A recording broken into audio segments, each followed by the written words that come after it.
Hiệp xưa nè tao ăn nè xong xóa cùng xả thay mà can cảm thấy buồn sồn buồn project dương tập mà cảm thấy dương vẫn có mọi dấu dương lực lịch này dương chỉ về to ok hello cho hiệp xưa bóng hello bóng gì được bóng bạn hiệp xưa bóng mình mồi đa hay call bị khang nè bóng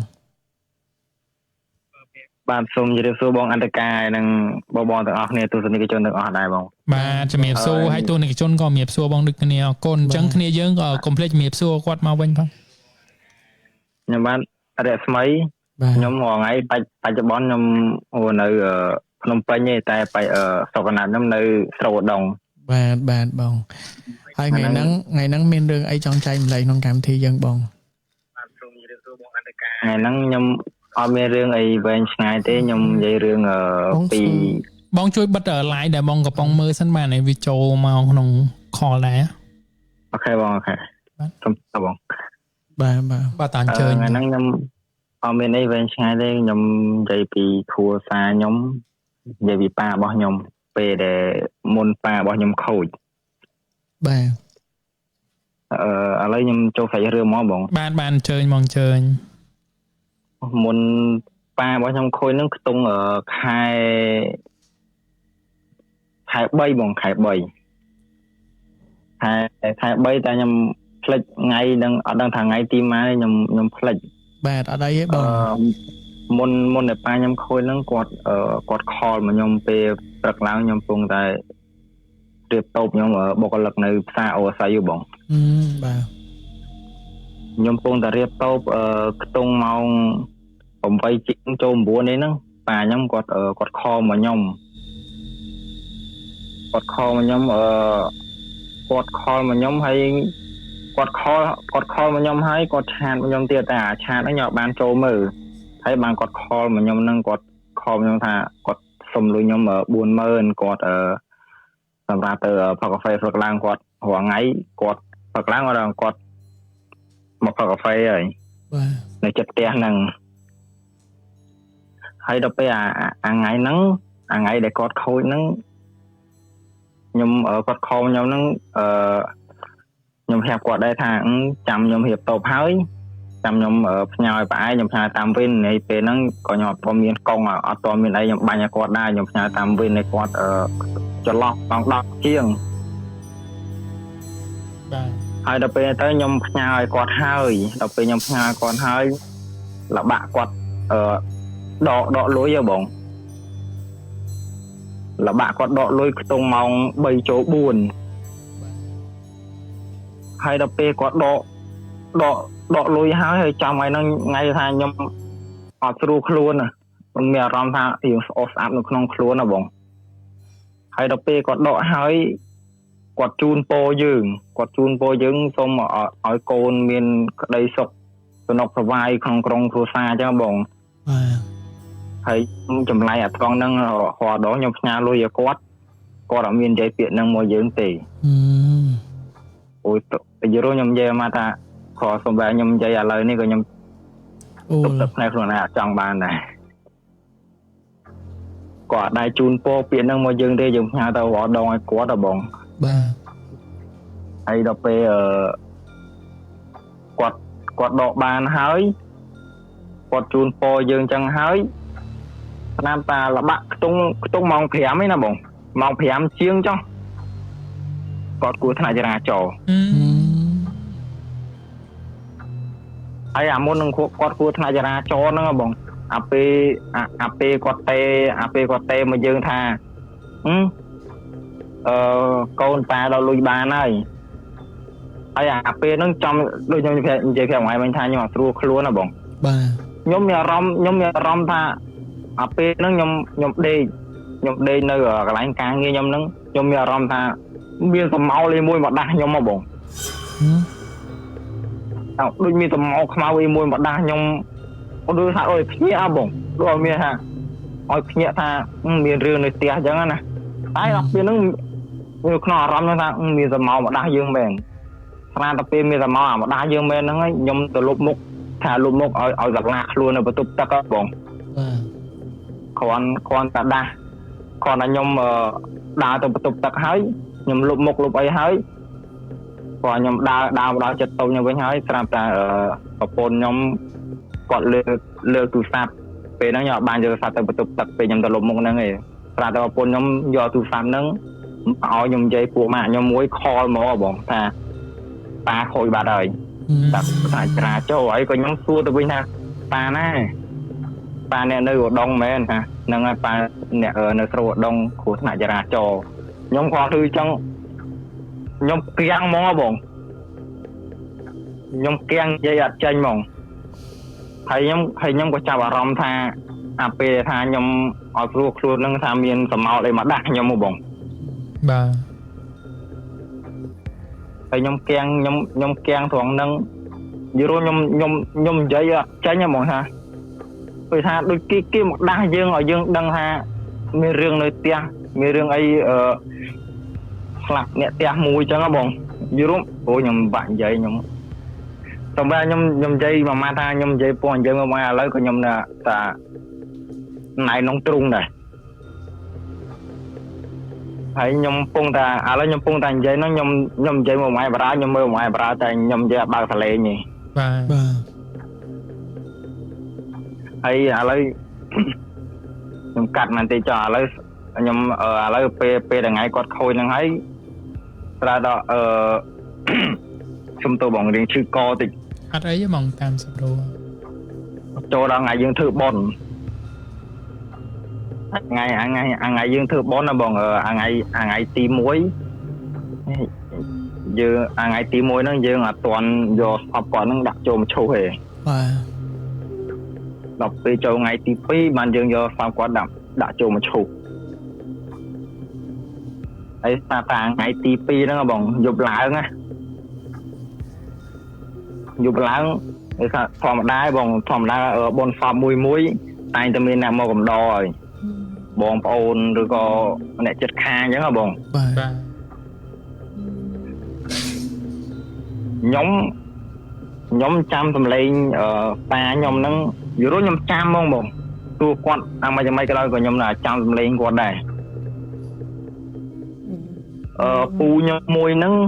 គាត់និយាយថាឲ្យខ្ញុំទៅយកចាននៅក្រោយផ្ទះឲ្យខ្ញុំយកចាននៅក្រោយផ្ទះហ្នឹងយកមកដាក់សាច់ខ្លែមធម្មតាបងធម្មតាគេមកកដោតែតែមានអ្នកផឹកស៊ីតិចតួចហើយបាទឲ្យខ្ញុំទៅយកចាននៅផ្ទះខ្ញុំដាក់សាច់ខ្លែមមកហើយខ្ញុំក៏ដាក់ទៅយកចានហ្នឹងខ្ញុំដាក់យកចាននៅក្រោយផ្ទះហ្នឹងឮសលេងហួចតែក្នុងចិត្តខ្ញុំសលេងនឹងសលេងប៉ាខ្ញុំហើយឬសលេងគាត់គួយធម្មតានេះហួចនិយាយមកទៅគាត់អ្នកខាងភ្លេងការនិងអ្នកលេងល្ខោនណាបងគាត់ហួចមកក៏លួចមកបងហួចមកក៏លួចមកហើយក្នុងអារម្មណ៍យើងក៏ស្រែកសួរហ្មងថាប៉ាអាមែនបាយមកលេងខ្ញុំមែនក៏បាត់កលេងនឹងឆឹងបាត់កលេងនឹងឆឹងហើយក៏ខ្ញុំយកចានហ្នឹងហើយខ្ញុំដើរមកមុខវិញដើរមុខយកចានហ្នឹងឲ្យពូក៏ដាក់សាច់ខ្លែមហើយខ្ញុំប្រាប់ពូខ្ញុំថាពូមិញខ្ញុំដើរទៅ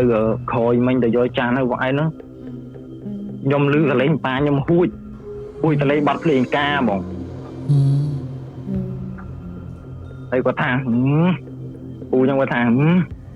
មនុស្សងាប់ទៅហើយមកហួចមកអីណាទៀតហ៎ឯងស្មារតីខ្លួនឯងតែក្នុងចិត្តខ្ញុំហ្នឹងគឺកលេងប៉ាខ្ញុំហើយច្បាស់ហ្មងច្បាស់ហ្មងហើយចូលដល់បន7ថ្ងៃវិញយើងចប់បនសពហ្នឹងមកយើងចូលដល់បន7ថ្ងៃវិញចូលដល់បន7ថ្ងៃបងដល់ពេលបន7ថ្ងៃធម្មតាយើងទៅតងបលឹងហ៎បងដល់ពេលកន្លែងគាត់គួរថ្នាក់ចរាចរណ៍ហើយយើងទៅតងបលឹងគាត់មកយើងទៅតងបលឹងគាត់ទី1ហ៎បងទី1យើងដូចថាយើងធ្វើឲ្យអត់គ្រប់គ្រាន់ណាយើងថ្ងៃយើងទៅតងបលឹងទី1ហ្នឹងយើងមិនបានយកលោកឲ្យយកទៅទេយើងគ្រាន់តែហៅអាចារ្យតាមវត្តទៅទេបាទហើយប្រាប់ ចាំតិចបងខ្ញុំមានអារម្មណ៍ថាក្តុកក្តួលតិច អត់អីទេបង ប្រហែលតិចបានអត់បង បានអត់អីទេតាមសម្រួលបង អារម្មណ៍ចាំតិច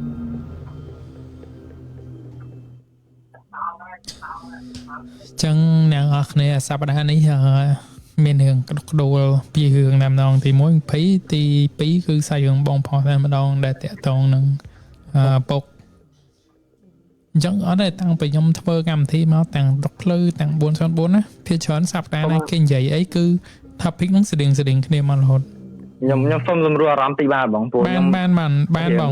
យើងក្តុកក្តួលតិច អត់អីទេបងបាច់តន់បិទទេបាយនេះតែខ្ញុំនិយាយក្រអារម្មណ៍ទស្សនិកជនបន្តិចអូខេខ្ញុំធ្វើកម្មវិធីមកភាគច្រើនណាតែរឿងណាមកអញ្ចឹងគឺស្តៀងគ្នាមកអញ្ចឹងមកហើយវាមិនបាទលើបងលើ ឥឡូវយើងចូលទៅអានតងបលឹងគាត់អាពេលទី1ហ្នឹងហ៎បង អូខេអញ្ជើញបងអញ្ជើញ យើងទៅតងបលឹងទី1យើងយកតែអាចារ្យទៅហើយក្រុមគ្រួសារយើងទៅក៏អត់គ្រប់គ្នាដែរ បាទ ទៅតែខ្ញុំហើយនឹងប្រពន្ធខ្ញុំហើយនឹងម្ដាយខ្ញុំមួយហើយនឹងបងស្រី2នាក់ហើយនឹងបងប្រុសម្នាក់ អូខេ យើងទៅតងបលឹងគាត់ហើយយើងតងគាត់មកហើយធម្មតាបង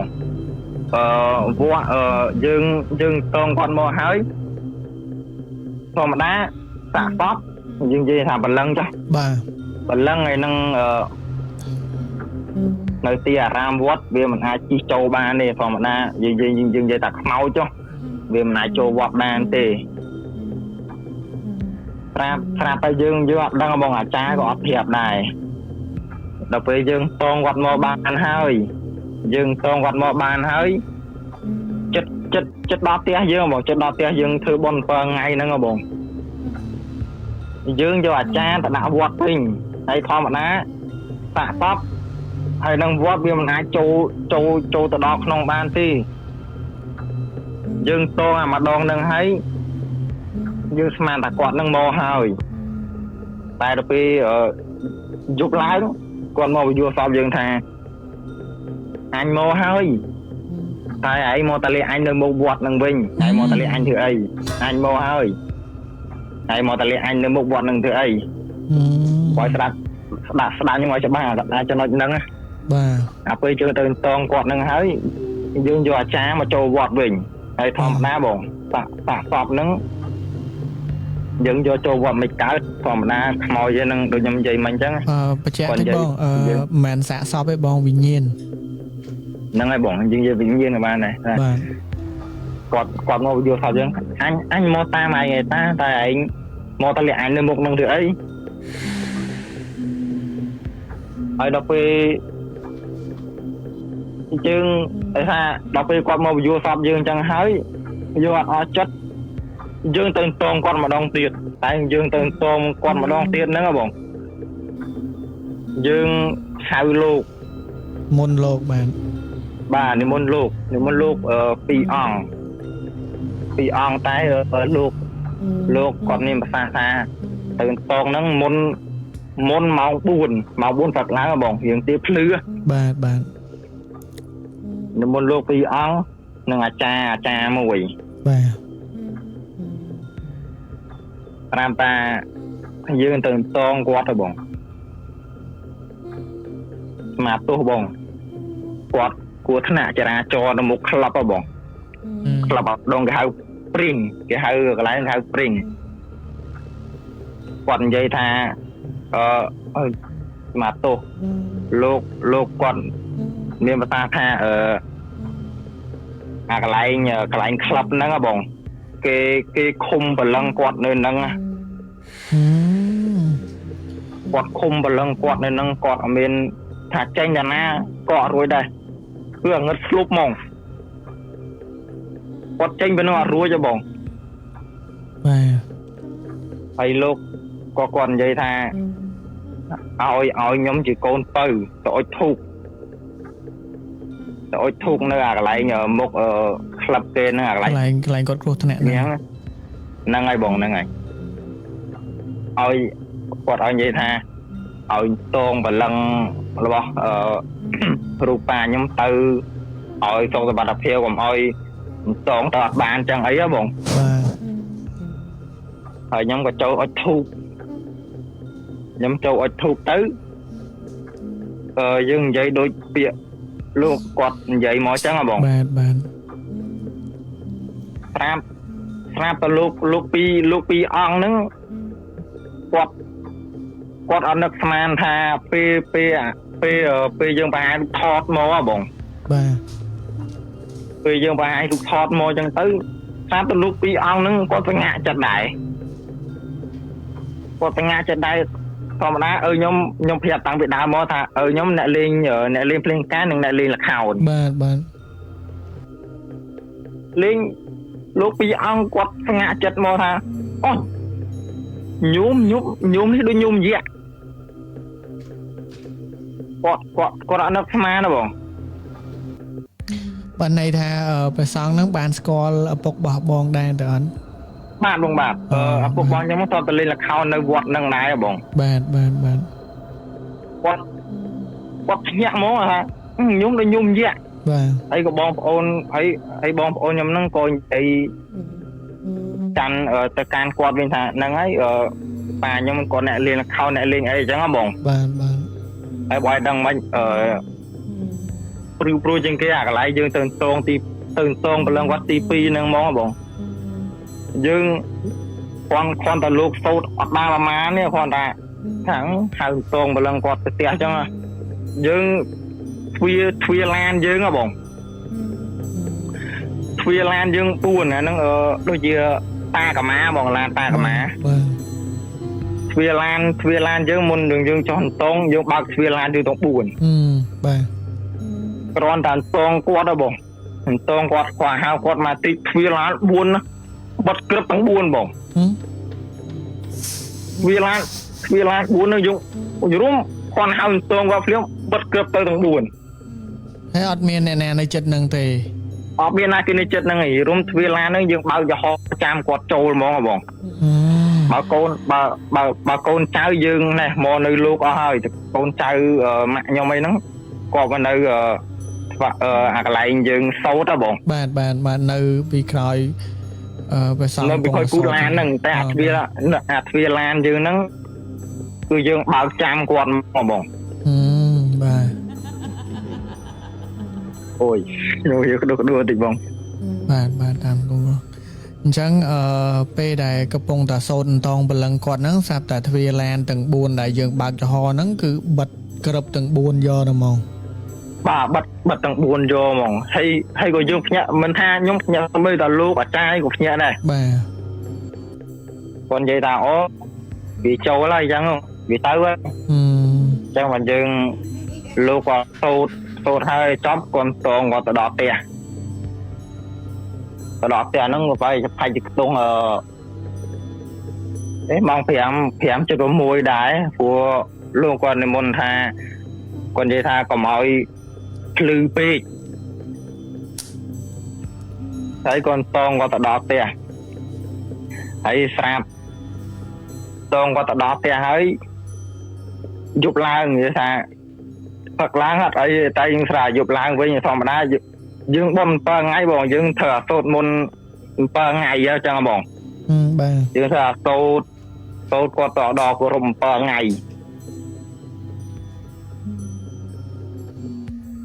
ស្រាប់តែគាត់អត់អូយ មកចាំ បាយនិយាយហ៎បងសូមសម្រួលអារម្មណ៍តិចបងតោះណា អត់អីទេបងតាមសម្រួលចោះ ធម្មតាយើងនិយាយពីលពុកយើងបង្កើតហ្មងដល់ពេលយើងនិយាយទៅរៀងក្ដុកក្ដួលតិច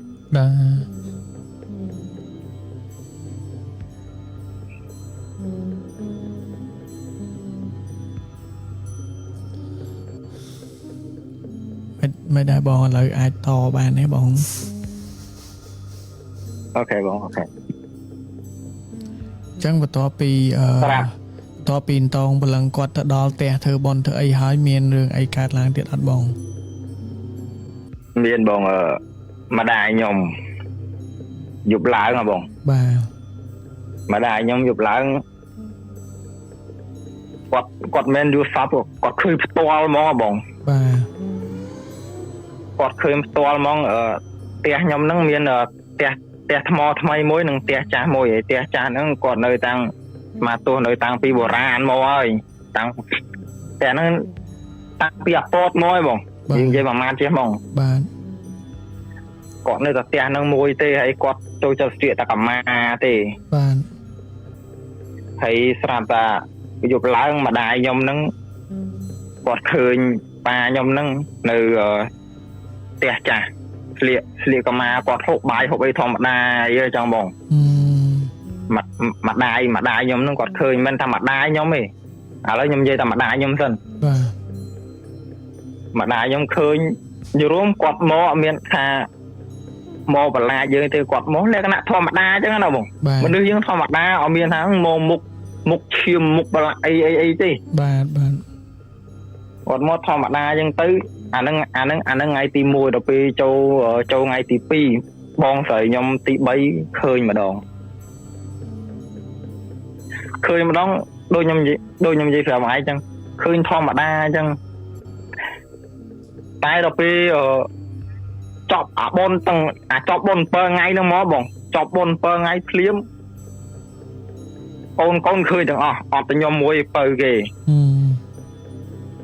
ហើយខ្ញុំក៏អុជធូបថាបើឯងស្រឡាញ់កូនមែនបើឯងមកឲ្យកូនឃើញមកឲ្យយកសពឃើញមកខ្ញុំអុជធូបចឹងបង បាទ យប់ឡើងមកមែនបងយប់ឡើងមកមែនតែមកហ្នឹងមកលក្ខណៈថាខ្ញុំមិននៅបន្ទប់ជួលខ្ញុំទេខ្ញុំថាខ្ញុំនៅការីរុំខ្ញុំបោះតង់ហើយមេឃពងអាភ្លៀងមេឃពងអាភ្លៀងហើយភ្លៀងខ្លាំងពេកទៅខ្ញុំបន់ស្រន់ចេះបងហើយខ្ញុំដឹងខ្ញុំបន់ស្រន់មិនថាប៉ាអើយជួយកូនផងបើឲ្យមេឃភ្លៀងពេកកូនមកដើរលេងម្ដង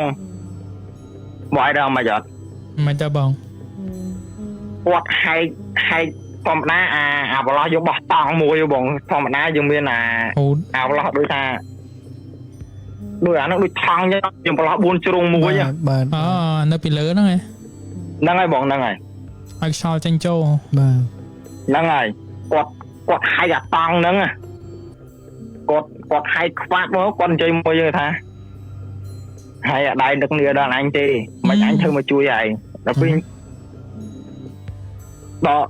លអញ្ចឹងយើងសង្ហាចិត្តគាត់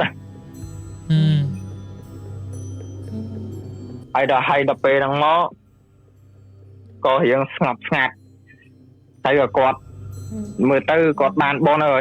គេចែកបនឲ្យគាត់ច្រើនគាត់គេថាគាត់ចង់ចាប់ជាតិហ៎បងបាទលក្ខណៈគាត់ចង់ចាប់ជាតិទៅគាត់ទៅសុំបងខ្ញុំមួយនៅមិនបងទេមួយបងគាត់សុំពូខ្ញុំ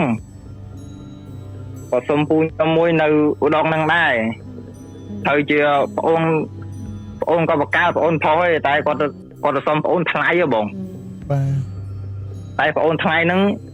ក៏អត់ទទួលថាគាត់មានជំងឺបេះដូងចង់គាត់អត់ទទួលទេហើយបងខ្ញុំមួយនៅ កំពង់ឆ្នាំងហ្នឹងក៏យកសពឃើញយ៉ាងដែរថាចង់សុំមកចាប់ជាតិតែអត់ចង់ចាប់ជាតិដូចកូនណាបងចង់ចាប់ជាតិដូចអ្នកផ្សេងណាបាទហើយស្រាប់តែពេលទៅ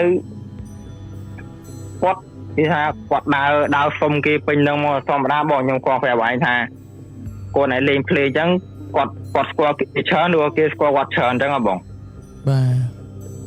គាត់ដើរយល់គាត់ដើរសុំគេនៅពេញហ្នឹងតែគេអត់ទទួលហ៎បងតែទៅមកដល់ឥឡូវនេះទេគេទទួលគាត់ដើរសុំគេថាអត់ចង់នៅមួយកូនទេចង់នៅមួយអ្នកផ្សេងដែលស្គាល់ផ្សេងអញ្ចឹងទៅហ្នឹងហើយធម្មតាតែនៅមួយកូនធម្មតាគាត់នៅមួយកូនធំឡើងមិនថាធំឡើងរៀង3-4 ឆ្នាំវាអាចថាយើងនិយាយទៅរៀងគំរូមើលឬក៏ជិះស្ដីតែយើងអត់ដឹងបងតែយើងធម្មតាឪពុកគាត់មកចាប់ជាតិហ៎បងអូខេបងឥឡូវ ដល់ពេលបន្ទាប់ពីនឹងមកបានន័យថាឥឡូវហ្នឹងដោយបងនិយាយថាគាត់បានទៅចាប់កំណើតមួយអ្នកផ្សេងអីហើយត្រូវអត់បង បាទបងគាត់ចាប់នៅកណ្ដាលនៅក្នុងភូមិហ្នឹងហ្មងតែរាល់ថ្ងៃហ្នឹងក៏គាត់ធម្មតាបើលឹងបងគាត់នៅតែមកលេងកូនចៅទោះបីថាក្មួយហ្នឹងថ្ងៃមុនហ្នឹងក៏គាត់មកលេងដែរ គាត់ចាប់កំណើតជាមនុស្សហើយនៅមាននេះមកលេងទៀតមានវិញ្ញាណមកលេងទៀត បាទធម្មតាបងគាត់ធម្មតាដោយបងនិយាយចឹងហ្នឹងគាត់ចាប់ជាតិជាមនុស្សហើយគាត់ត្រូវគាត់មកលេងហ្នឹងថាធម្មតាបលឹងបងនៅតាមថែអាសាកូនចៅអញ្ចឹងហ៎បងគាត់ប្រហែលថ្ងៃមុននេះគាត់នៅតែមកលេងក្មួយខ្ញុំនៅកំពង់ឆ្នាំងមួយដែរក្មួយខ្ញុំថាដេកមកមើលថាខ្ទង់ម៉ោង 2:10 ជាងក្មួយខ្ញុំដេកមកមើលយូរមកមើលថានោះប៉ាក់នេះគេបង ប៉ាក់ហ្នឹងដូចប៉ាអញ្ចឹងបងប៉ាគេហៅប៉ាតែស្រុកហ្នឹងគេហៅប៉ាក់អញ្ចឹងហ៎បងបាទនោះប៉ាក់មកលេងខ្ញុំអញ្ចឹងណាហើយក៏ឲ្យវាចាប់ដៃចាប់ជើងវារត់ដូចថាកញ្ញងដៃកញ្ញងជើងថាឲ្យថាធម្មតាអាហ្នឹងគេហៅយីតាអញ្ចឹងបងយីតាមកលេងកូនចៅអញ្ចឹងណាបាទមកលេងកូនចៅថាដូចធម្មតាមកលេងកូនចៅគាត់មកលេងស្រួលអញ្ចឹងហើយគាត់អត់មានមកមុខអីកម្ៅអីទេអត់មានមកមុខធម្មតាតែបើនិយាយមកថាគាត់ចាប់ជាតិបាត់ហើយតែថាគាត់នៅនឹកឃើញបើខ្ញុំអាហ្នឹងបើនិយាយខ្ញុំហ្មងគាត់នៅនឹកស្ដាយភ្លេងគាត់ភ្លេងខ្មែរភ្លេងការអញ្ចឹងបងបាទភ្លេងការឬក៏គាត់លេងល្ខោនដែរបងគាត់នៅនឹកស្ដាយអញ្ចឹងទៅគាត់ចេះសំណោះអញ្ចឹងបងព្រោះកូននីមួយចេះពីគាត់ទាំងអស់ អូខេបងអរគុណបងអរគុណសម្រាប់ពេលវេលាដ៏មានតម្លៃខលមកចែកម្លែកតែរឿងតាក់ទងជាមួយនៅឪពុកគាត់ផ្ទាល់តែម្ដងបាទលោកបាទហើយក៏ចូលរួមសោកស្ដាយហើយក៏សូមទៅបនកសលជូនគាត់ដូចគ្នាបាទអរគុណច្រើនបងអរគុណច្រើនបងអធិការនិងក្រុមការងារទាំងអស់បងបាទជំរាបលាបងបាទជំរាបលាបងបាទអូខេអ្នកទាំងអស់គ្នានេះគឺជាសាច់រឿងបងប្រុសដែលតាក់ទងជាមួយនៅឪពុកគាត់ផ្ទាល់បានបាត់បង់ជីវិតដោយសារគ្រោះថ្នាក់ចរាចរណ៍ហើយអ្នកទាំងអស់គ្នាដឹងដូចខ្ញុំនិយាយឆ្លៀតឱកាសមុននឹងនិយាយបន្តិចអញ្ចឹងពេលណាដែលមាន topic អីមួយគឺមកគឺតគ្នាជាប់គ្នាដូចចែកដូចច្បាប់ស្រូបទាញអញ្ចឹងហើយចំពោះសាច់រឿងនេះដូចបងប្រុសអញ្ចឹងគាត់អ្នកអរនេះអាចជាងយូរបន្តិចមែនប៉ុន្តែធ្វើមិនអារម្មណ៍ជាកូនពេលដែលបាត់បង់ឪពុកនៅតែដុតដាមមករហូតអញ្ចឹងណាអញ្ចឹងក៏សង្ឃឹមថាអ្នកអរគ្នានឹងយកយល់នៅការ